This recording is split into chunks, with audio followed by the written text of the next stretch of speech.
I always wondered this.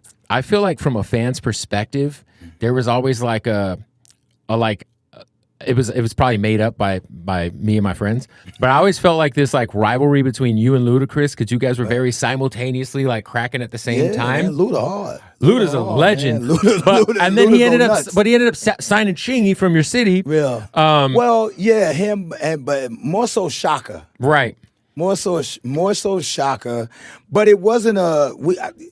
Here's the thing. I was happy for Chingy. It was other people that was in the mix that was in Your my on your group. side, yeah. Yeah, that was manipulating the situation because they weren't a part of what's going on, and because me and Chingy was cool. Chingy was cool with all of the ticks. If Yeah. you look at that video, Keywan and Murph is in that video. Right. You know what I'm saying? I didn't really have a problem Right, with it right. because I told Chingy, yo, bro, I got to put out Murph. Like Yeah. Murph is my focus right Yeah. now, and I would never knock. So he went on and ran with that.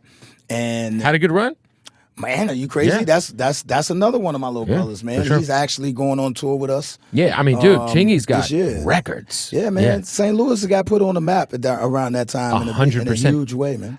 You were just, I know you met Sexy Red last night, but I saw you guys just chop it up in the other room in there. How cool is it to see, like, first of all, St. Louis have somebody like Sexy Red that's like on the forefront of pop culture right now. She got a big record with Bruno Mars. Like, now St. Louis is known for, because it's Nellyville, but it's Sexyville kind of too right now. Yeah, You know man. what I mean? you know, she's doing a thing, man. You're just so happy for her because she's honest. Yeah. Whether you know, some people, you may agree, you may not agree, but the thing about it is you will never say she isn't real. She's honest. And coming from where she's come from, and she's feeding a lot of people from where she is, and she's also appealing to fans all around the world and people who accept her for who she is. Yeah. And you always want that for anybody, man. And like I said again, that's our little sister. When it's our little sister, I'm talking about St. Louis. Yeah.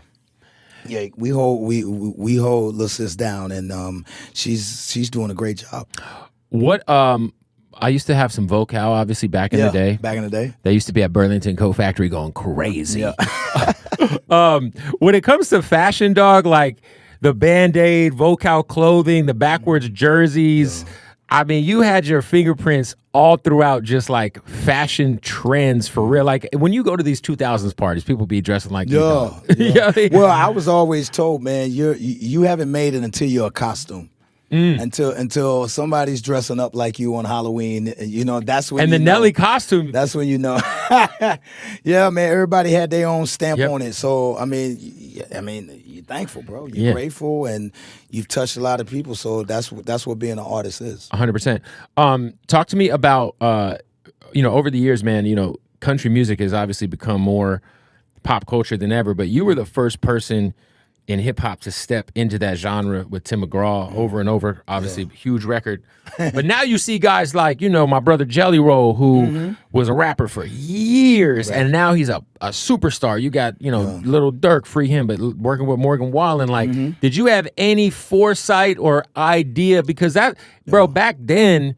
They told me I was crazy. My label thought I was nuts. Because you got to understand, I'm coming off of Nellyville. Right. I'm coming off of Nellyville, and now I'm Nellyville was a hard album. Yeah, you just got into it with KRS-One and Come shit. on, I'm coming off of Hot in Here. I'm coming off of Dilemma, Air Force Ones, and I told my label, I want to do a song with Tim McGraw. I said, I'm thinking about it, I got this idea. They're like, what? What? I'm like, yeah, I want to do a song with Tim McGraw. And thankfully enough, the powers that be entrusted in me. Because they were like, yo, shit, what are we gonna do? Tell him no, the guy ain't missed. You know what I'm saying? So, but again, I grew up in St. Louis. I was, St. Louis raised me. I'm a military baby, but I was born in Texas. Yeah. And the country is it's just in the blood. You know what I'm saying? The Homeland album was dope. And my uncle is somebody who put me on to songwriting, period, like Lionel Richie and everything, and showed me everything Lionel Richie was writing. Yeah. He was writing music for country, pop, R&B, and everything. So, Charlie Pride and Hank Williams, George Strait, all of that. And I was on all genres of music. So this was something that I was like, yo, I love the stories. I love the stories and the sincerity that comes from, country music. So, it was something that I wanted to try, something I wanted to do. And thankfully, shout out to Tim McGraw, my big bro. He believed in me and gave me a shot. And we were able to put together something, like you said, that came out in 2004. Yeah. Like 2004. And you that was talking on about Suit, it right? now. Yeah. That was on, on Sweatsuit. And people, they thought I was crazy until it hit. Yeah. And then it was like, holy shit.